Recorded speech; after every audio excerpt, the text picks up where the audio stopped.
From CRI Simple Numbers, this is Profitability Playbook, the Simple Numbers Podcast, a podcast for those who champion market growth and anchor the nation's economy, small businesses, and entrepreneurs.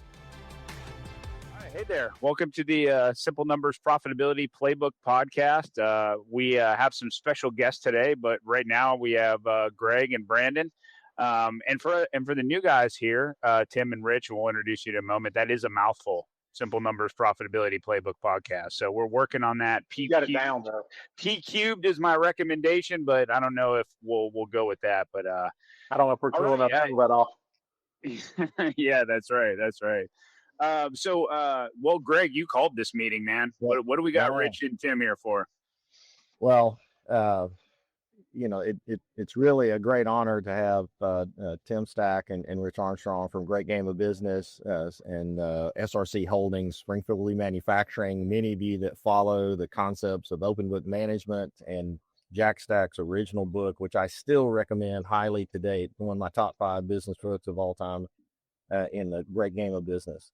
And I have to go back and tell the story of Tim and Rich. So in 1996, I got to go to the first 2-day plant tour event at SRC and was just totally blown away. And I counted in probably one of the top 5 things that put me on the path to doing simple numbers, because when I got to do the tour of the plant floor, I saw machine operators that had no accounting education background talk about balance sheets, P&L, and cash flow better than any accountant I had ever encountered.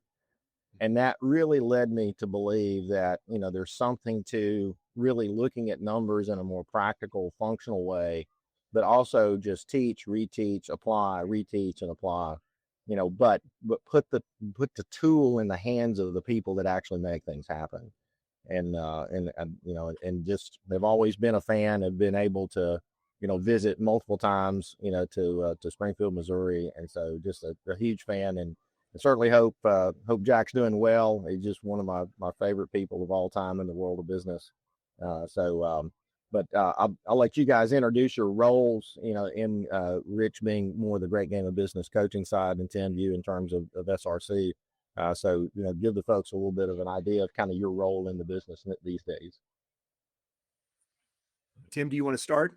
Sure. Yeah. Well, I appreciate that opening is humbling, but we appreciate it. We're really proud of our origin story, and we try to hold as closely to it as we can, even today, 43 some odd years later. But I'm Tim Stack. I'm with our holdings group. Now we have a holdings company, and we try and keep it really as small as possible.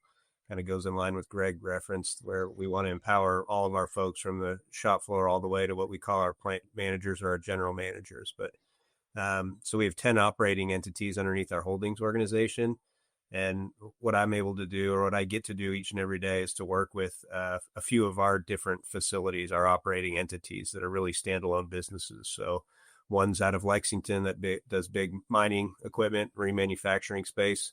One does reverse logistics related to remanufacturing. We have divisions in both Springfield and Joliet, Illinois, and then our SRC Technologies group that does electronics and batteries, and really kind of that next gen technology stuff. Yeah, Greg, thank you. And thanks, Mike, Greg, Brandon, for the invite today. I really appreciate it. Greg, you've always been a great advocate of what we try to do with open book management, specifically what we're doing at Great Game of Business. Again, Rich Armstrong with the Great Game of Business. I spent about half my career. I've been with SRC for 35 years. So I spent about half my time with SRC within the operations, ran one of our divisions for a number of years, and then came over in 2005 to the Great Game of Business. And the Great Game of Business is a wholly owned subsidiary of SRC Holdings. It was a company we spun off in 1992 after the publication of the book and the interest in all of this. We started doing training and workshops and that sort of offering, and then eventually got into coaching. So most of our business today, the majority of it is coaching organizations on how to implement these practices within their company. And I was the president of that company for about 17 years. And just recently I And now out of that role and just coaching about exclusively. So I have about 7 clients that I support today, and some mutual clients that we have, Greg and Mike, as you guys know. Yeah, that it's one of those that like I said, having the opportunity to have gone to the event. I think I've been to the gathering of games that you guys hold every fall, probably 4 or 5 times, and just really enjoy that experience and getting to see. Not only are the people open within their businesses, they're so open amongst each other, to share real stories. And that's kind of the way Simple Numbers really is we really like getting companies together and people opening up and sharing things together. And we've seen even one of our exploding areas of practice is running mastermind groups, either for ourselves or for other people, to do that sharing. And I think Jack or Tim, I remember your dad saying, to an audience, somebody asking the question, says, "Aren't you afraid that somebody looks at your numbers?" And he goes, "Well, they don't have my people. I don't care if they have my numbers." And that has always stuck with me. So, but Tim, really kind of interested. I mean, this is an interesting time in the world of the U.S. economy, and certainly you guys are in a lot of areas that what we call necessary businesses. Some of the things that we shared with our economic data that we track monthly, with our client base. We're certainly seeing the necessary businesses be fairly steady, but certainly not exploding, in growth. But definitely the discretionary businesses have a little bit of a challenge in that. Just give us kind of an economic picture of what you guys see on the ground of how the economy is interacting with you right now amongst all your portfolio. Well, I was talking to somebody the other day. I was saying that the market sentiment, or what you hear on the news, seems to be a lot more scary than what we're experiencing. And so kind of reconciling that and ensuring our folks, hey, I know what you're seeing, I know what you're hearing, but what are we feeling inside of our organizations relative to orders? And I think there is a lot of uncertainty, but like you mentioned, Greg, we're heavy in agriculture, construction, automotive, on highway truck. Those still need to go. The farmers are still getting out there. Our focus is still to provide a really high value proposition to our end users. So I think where we're kind of getting caught in the middle is, what are people doing with their inventories? Because that's how they hedge their risks. And we're kind of a couple steps away from that end user. So we got to be very smart about strategic inventory, but then also not tying up so much of our cash that it doesn't leave us opportunities to do other things. So, I think when we're looking year over year, we're hoping to have a flat to slightly up year when I just look at base business. And so when we look at that, we say, okay, what can we bring on to gain market share, maybe start new ventures to overcome maybe that flat base. And that's always what we try and do. And we're looking out 12, 24, 36 months. Where is our growth coming from? What will be susceptible to a downturn? What could overcome a downturn if we start a new venture and you start at zero? It really helps to kind of minimize those peaks and valleys that come with some of our base business.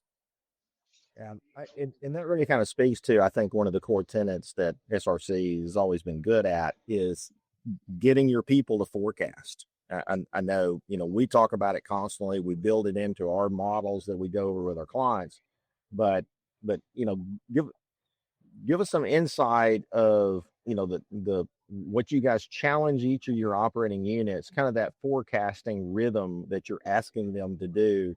And like I said, you're asking people that are probably not necessarily CFOs and that level of financial people. You're asking, the people who turn the wrench to do forecasting.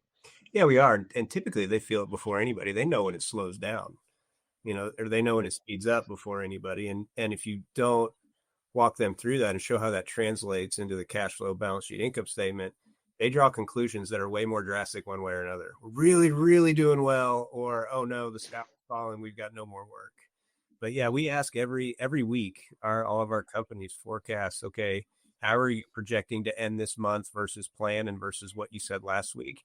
And we ask them to update their year end as well. So that's all, again, cash flow and income statement. And then we consolidate those numbers and we send them out to all of our other divisions. All of our executives, and really whoever wants to see that, we post them up in the facilities to say, okay, where are we projecting to go? We think looking forward is so much more beneficial than just looking backwards. You can't really do anything about it, right? So let me emphasize what you just said, because you said it so casually that the listeners, I want you to understand what he said. He said they forecast weekly against what are you going to do this month compared to the plan and compared to what you said last week. And I hate to tell you that I don't want people to listen to this, but I don't want our folks to realize that that's abnormal. So it's not. It should be. We should make it normal. Yeah. Let's normalize forecasting. We can make Well, how many people? I mean, and I know Tim, you got your stuff you're working on, but with us, like, I mean, I don't know how many times we have clients like, oh, we built a budget, and they look at it once a year, maybe twice. They fit all. So, yeah, that's a good point. I mean, that still just continues to this day, and I keep reminding people of that, when they say, oh, it's so hard. It says, no, it's not. You got to exercise that muscle.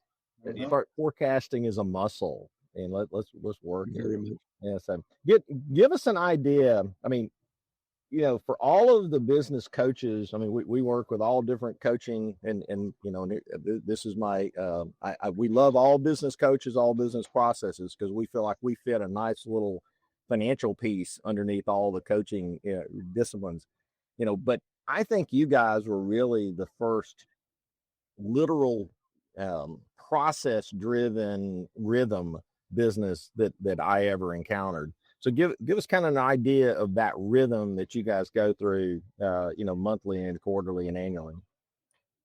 Rich, you want to go over the HIP? Yeah. It's kind of interesting. I wanted to just touch on that comment about forecasting weekly too, is that one of the things that's really crazy is it's not the CFO that's doing all that forecasting, right? It's they're maybe gathering all that information, but these numbers are truly coming up through the company.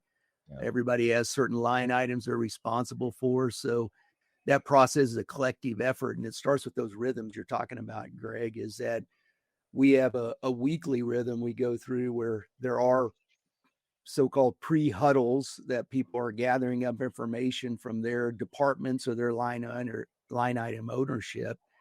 And that numbers are brought up to the leadership group and the overall company to see what that big picture looks like. And all through that process, I think what's important, it's not as necessarily just trying to be accurate on the forecast, but how can we influence that forecast? If it is not hitting the targets that we want, what can the organization do to correct those variances? So that conversation, that weekly rhythm from pre-huddles to the big picture, and then those numbers fed back out to the organization to actually do something about them, right? To run some different plays or whatever the ideas are. And that's that weekly rhythm. Of course, we have also what we call the high involvement planning process, which is really, we're getting those horizons out further, right? Rather than just, the weekly or monthly or 90-day, view of this thing. We're looking at it on an annual basis as well as 3-5 years out. And that kind of, that same kind of forecasting, same as the huddle cycle, there's a planning cycle behind it that happens, quarterly and twice a year, where we're really bringing the marketplace to everyone in the organization and making sure everybody understands what it takes for us to compete externally, and what we can do to improve the business from a longer horizon, right? From 3 and 5 year picture as well. Well, the thing is, I think you guys were the first company that I would say is more of a portfolio entrepreneurial mindset rather than a serial entrepreneurial mindset. I mean, I know you guys have bought and sold some companies, across the years, but I really do see, the marketplace is probably going to be more mimicking you in the future than anybody else, because it's having, there's an optimization of each line of business that you do, but you're going this way in some things that are related and some things that are totally unrelated. So talk a little bit about, kind of your overall strategy of, how do you choose to go after a business that's in the SRC portfolio? Well, yeah, I think we're very confident in the system that we have. And I think Simple Numbers has a lot of common themes there, in that we create a system that allows people to make decisions based on data and not emotion, which helps in so many different ways when you're trying to bridge the gap between the shop and management, when you're trying to say, should we do this or should we not? Really takes the emotion out of it if you've done the work up front to say, here's where we want to be, and you can quantify where you want to be. So I think when you're talking about a systematizing the entrepreneurship, we find we got people that could take a company to 10 million and then the wheels fall off, because then you got to put processes in place and you got to do this and you got to need procedures and I need HR to come in and I need safety. And well, we're able to kind of drop this system in and give those entrepreneurs the guardrail. Some still have trouble growing it, but at least gives them some of that framework to say, here's the pattern. And it walks what we feel like is a really good line between, hey, this is still your organization, but we're giving you this system to implement to help you still be yourself, but be yourself even more and kind of leverage your folks. So when we're looking at companies to start, and really when we look at our 5-year, it really comes down to, do we have the talent to be able to execute on that? And I think we're in a point of time in our company where we can be a little more choosy about what we want to get into. If you know the origin story of SRC, where we started out with a debt to equity ratio of 89-1, it's a real scarcity mindset. So, there's a lot of talks now about how do we keep what got us here, and that, let's be tight, make sure our balance sheet is strong, but also let's not just take any opportunity that comes our way, and let's really leverage things like what you guys do at Simple Numbers and say, is this a healthy opportunity or is it not? Yeah, I don't think anybody wants to repeat your origin story of finding the banker that makes the last loan before he gets fired for making bad loans. Right. Yeah. Hey, I listened to Jack Stack speak, and I still remember this comment. He told that debt to equity story, and he goes, well, I needed a bad loan, so I did what any smart business guy would do. I went to a bad bank. What's funny about last year, we were creating a presentation where we had this story, and he finally just threw his paper down. He said, I'm tired of telling people that we're broke. We're not broke anymore. Story, we got to tell it. And it's a great story because it's also the story you got away with. And I think a lot of times I just got back, I get the opportunity to chair a week-long executive ed program at Wharton Business School for EO, the Entrepreneurs Organization. And what I kept trying to stress to those guys is, I took several case studies of those fantastic stories. And I said, yeah, I want you to understand, what's underneath this fantastic story. It can't be repeated because they got away with it. And you do not want to follow that as your example. You just live to tell about it. Let's stick to the things that have much higher probabilities, in that process. And so when it comes to planning, for people that kind of have this, I think a lot of our community, we're fortunate. We have a lot of really good clients that are well capitalized. They're optimized in their business within their market. They grow when the market lets them. They pause when the market isn't there. They don't try to create something, and force it, when it just isn't there. And so I do think we have a lot of people that are looking to be more like an SRC in the long run of just adding those operating units. When you're doing the strategy of the 5-year horizon for that unit, is it top down? Is it bottom up? Or is it, more of a partnership of vision? How do those plans come together? We get that question a lot. And Rich, you may want to add this. They're like, well, I got 100 people. Do I have to get all 100 people in a room and start creating a business plan? And the answer is no.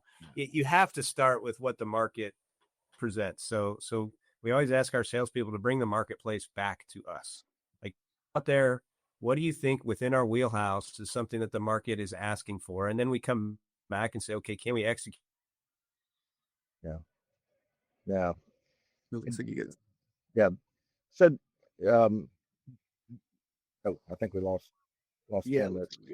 And on the next episode, we'll talk about SRC Holdings internet connection issues. They too. Forecast for that. Forecast for your internet next time. There you go. Anyway, so we were talking about the in terms of where the idea. So I like that you're asking the salespeople to do one of our favorite things, and we've actually now put that at the step one of the simple numbers wheel of action, is you got to go assess the market. And if the market's not given, you got to look at some other thing. So once the salespeople come back with their market assessment, what's the next step, after that? Yeah. So I think the first question I asked is, can we do it? And then we also try to push our salespeople a little bit more than just, hey, I had one person tell me that this is a good idea. So what data behind it supports not only is a good idea today, but does it fit into our overall strategy, and can we be profitable in the 5-year? Can we scale this thing? So I don't know about you guys. We get a lot of salespeople that are just very excited all the time, and that's what you want. Like, they keep banging on the doors, but then coming back, come down to earth. Let's get realistic. Let's sit with, if it's a manufacturing team, can we execute on this from an engineering perspective? And then meeting with our accounting team, what does it look like from a margin and cash flow standpoint? Yeah. Speaking of scaling, something that came up in our Wharton class last week that I thought was the best discussion of growth and scaling I'd ever heard. And so one of our professors, Gad Allen, he did a section on growth and scaling. He says, growth is I'm just getting bigger. Scaling is when you see this, and he showed several graphs of this separation of here's your cost, and then now you have this exponential curve of output, yet costs don't follow it. Mm-hmm. And boy, that really just resonated with me, because it's a totally different thing. I mean, I think we incorrectly use the word scaling a lot of times when all we're doing is growing, because cost and revenue, if anything, costs are shrinking and the margins are shrinking as you grow, which we see a lot, but the actual act of scaling, of where you find that leverage point of where you get that hockey stick moment, and it may just, the scale may happen just for a moment and then reset. But I thought that was a real clarifying moment of him, talking about it that way, that I think I'll definitely use going forward. Have you guys had a business that you felt like you truly got into that scale moment of where you had the cost, we were surviving, but then you had that moment of where things separated and you got that uplift of margin and revenue? Almost every one of our manufacturing plant is like that. And what we look at is when we can absorb our overhead, everything after that, you can price things more competitively. And where it gets tricky for us is, do you bank on the come, knowing that with volume, your overhead rate drops significantly? But yeah, one of our largest divisions, SRC Heavy Duty, was struggling for a period of time. And then when you're finally able to absorb that overhead, not only does it give you a little bit of confidence that everything you bring on hits really heavy to the bottom line, but they're able to price things a lot more competitively. So I think that's the biggest piece in the manufacturing is the overhead absorption.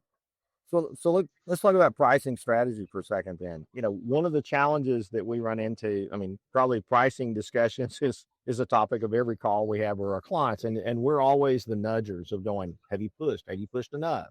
And what pricing is such a psychological event. When you get to that separation moment and you start to get scale, how do you fight the natural human tendency to compete on price rather than value? Yeah, I think that's tough. It's being very disciplined about the margin that you've committed to over the long term. That's where I think you need to reference back that 5-year, is saying every decision we make, how's it going to look in 5 years? And if you start cutting and cutting and cutting, and it's interesting, I think about, I guess, I don't know, maybe 5-10 years ago, we were very hesitant to give price increases ever. And it got to a point during COVID, it was like, guys, if you're going to give a price increase, you got to do it now, right? Now is the time to do it, and you have those windows to do it.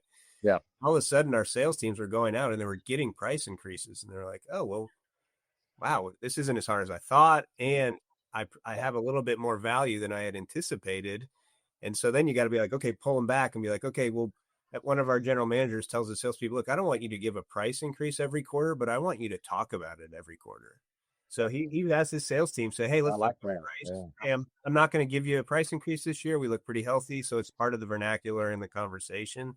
But we talk a lot about margin around here, and we never want to do more work for less money, because we're very labor intensive anyway. So Yeah, I think one of the things we see a lot is also your best ability is your availability in things that are scarce. And so I think a lot of times salespeople have a tendency to not, I mean, you don't want to be abusive. I'm not suggesting that.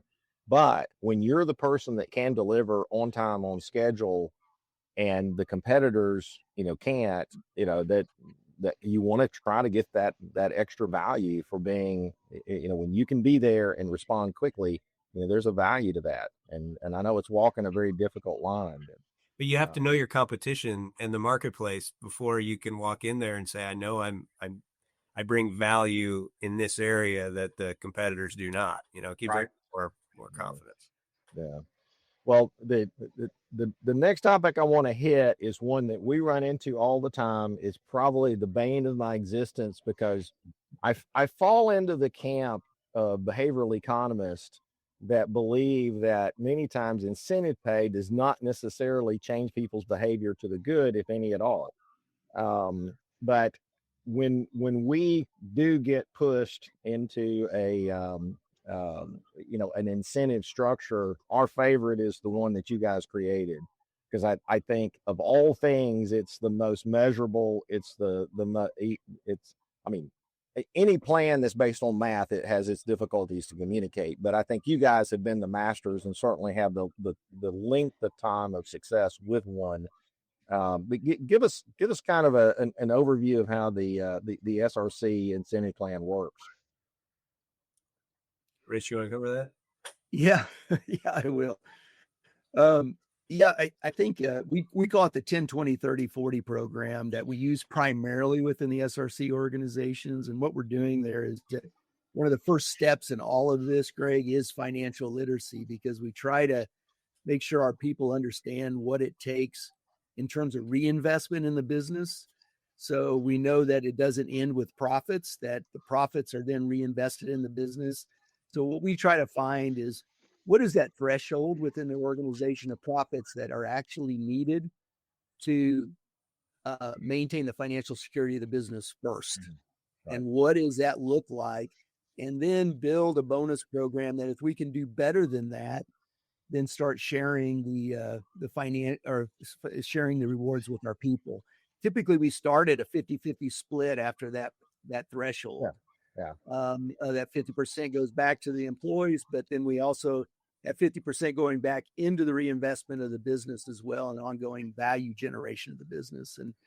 And that's another thing that we constantly look at, Greg, is that we have to be drawing long-term value, and every business needs to be looking at that. But for us as employee owners, I think we understand that better, because we can earn $1 today and pay a bonus out of it, or we can earn $1 that goes into retained earnings that we could get 10 times that in the future, right? So we try to balance that in terms of long-term and short-term rewards. So when you're doing compensation strategy for SRC, what would you say is your base pay aim? Where in the market are you trying to hit your base pay relative to market? And then what is the significance of the bonus then relative to that base pay?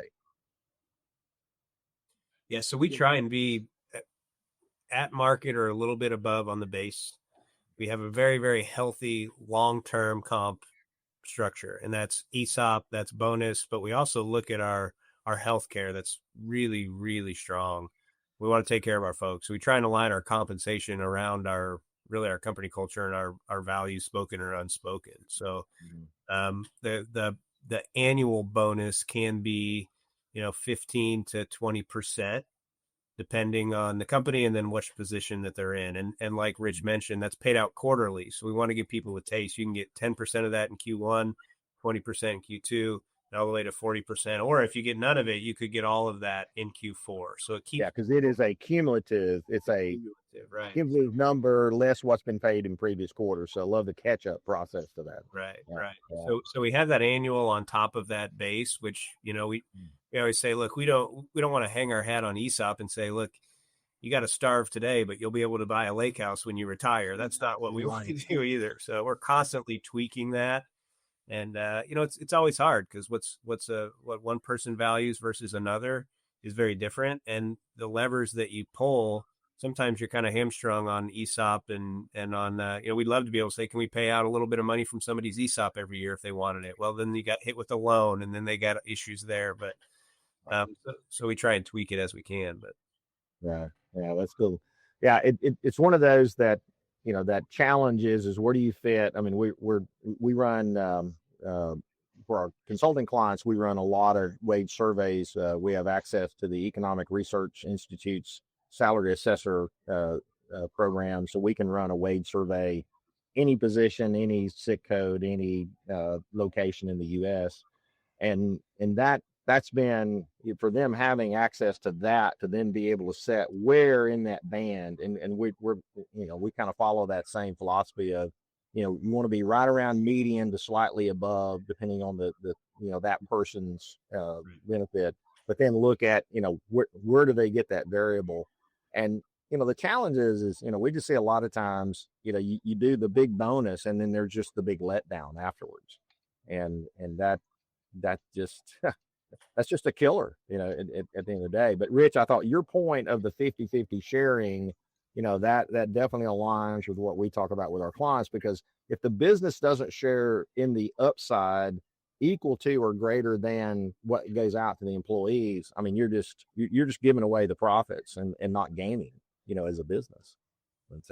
Exactly. And there's, a lot of talk about, capping. You mentioned that, Greg. I remember one of the first clients I ever worked with, they just refused to cap it and then was sharing a heavy weight to the employees, right? And their first year out of the gate, I think they paid somewhere around a 35% bonus to everybody in the company. And they loved the great game of business that year, right?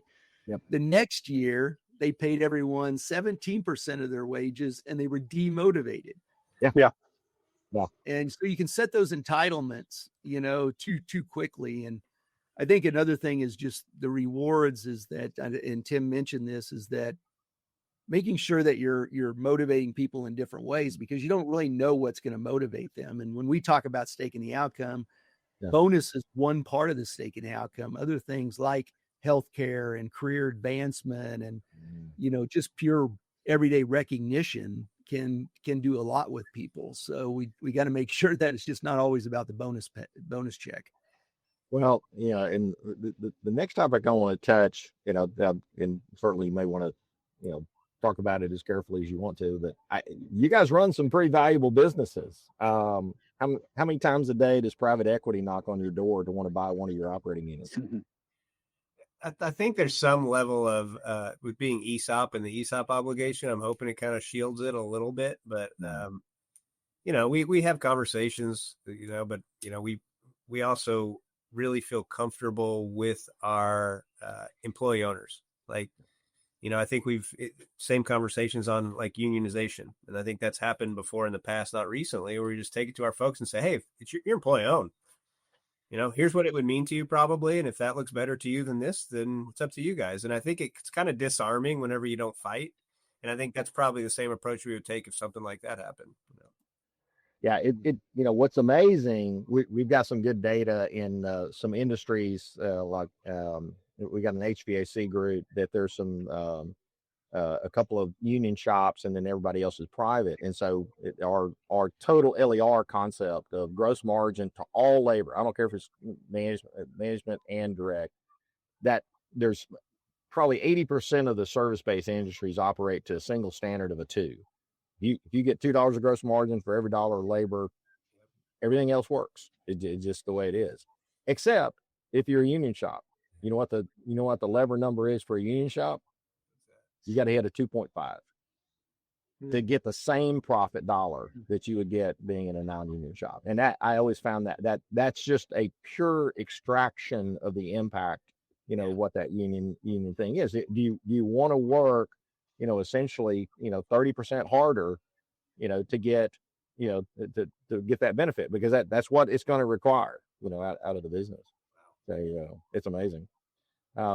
So Brandon, Mike, any questions, thoughts you guys have for? I was just going to kind of recap the nuggets, because there's been a gold mine of them today. This has been great. So for those that are listening, the things that jumped out to me that I think are worthy of you guys examining as you run businesses. So the difference between growth and scaling, I think that was great, Greg, in terms of a lot of folks don't separate the two. And the thing that just kept jumping out of my mind was management LER. As management LER increases, that's scaling. As top line increases, that's growth. And so looking at your strategy around that, love the concept around what will this decision look like in 5 years? Because there is such a tendency to think near term without considering the ripple impact of what's going to take place down the road.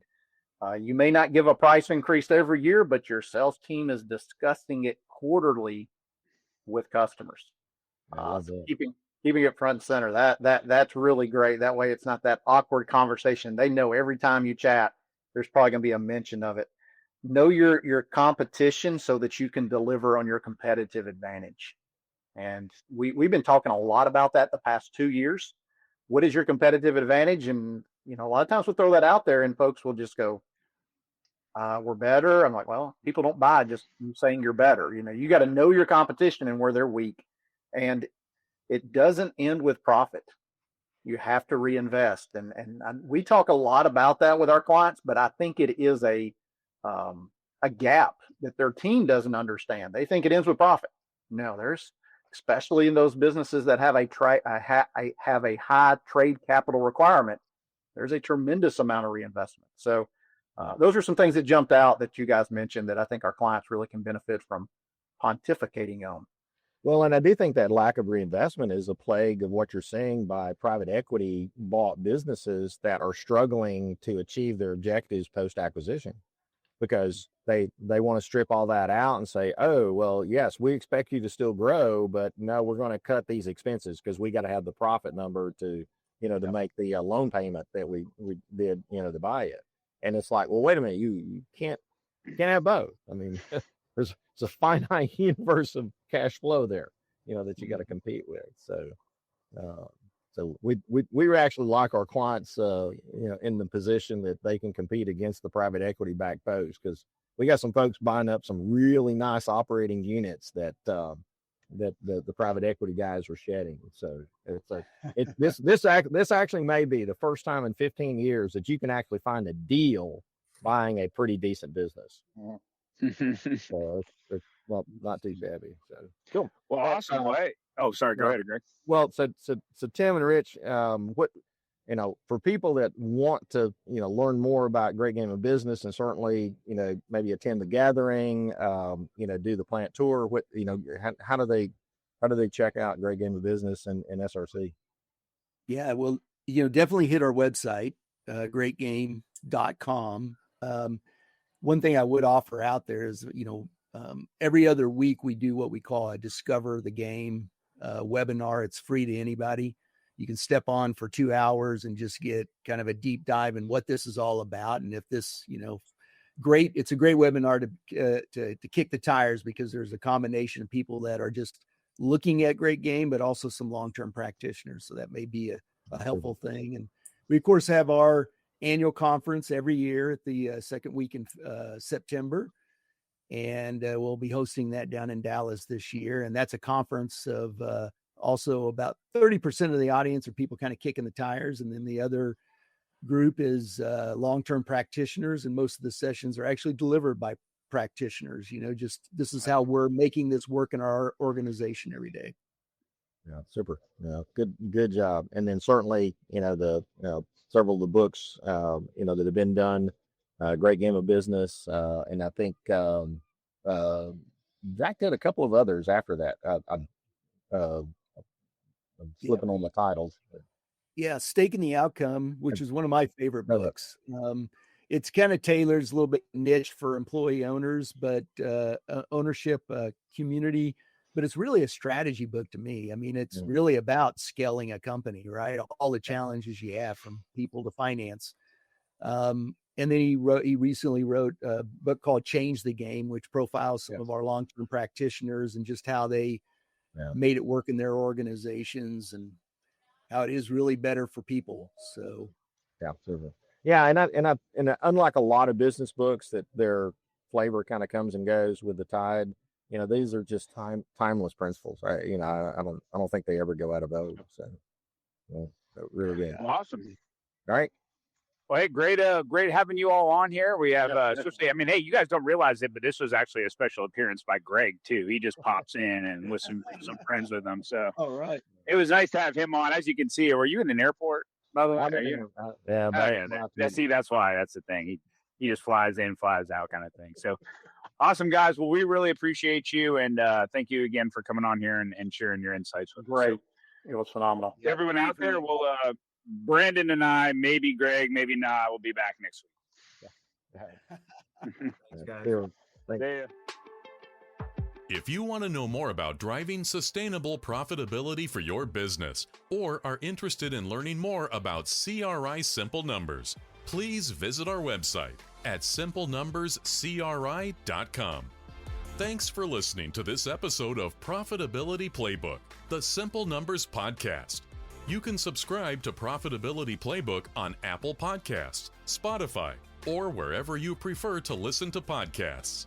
If you liked what you heard today, please leave us a review.